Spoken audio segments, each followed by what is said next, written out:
আমাদের এখানে টানা 1 সপ্তাহ বৃষ্টি হয়েছে। অনেক জায়গায় তো শুনছি বাঁধও ভেঙে গেছে। তো আজকে সকালেই একটা মাছওয়ালা এসছিল।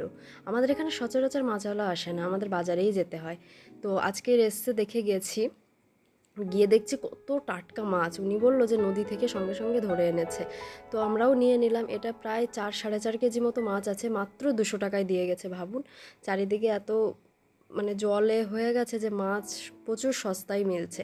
আর এখানে তো তাজা মাছ আমরা খুব পাই না, বেশিরভাগই বরফ দেওয়া মাছ পাই।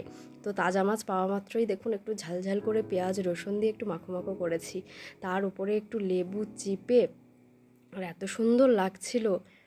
বাঙালির কি আর কিছু চাই বলুন তো? এই এক থালা ভাত আর এই মাছ হলে বাঙালি তো ওই এক থালা ভাত নিমেষেই খেয়ে ফেলবে। তো আজকে ভিডিওটা এই পর্যন্তই। ভালো লাগলে একটা লাইক করে দেবেন। টাটা।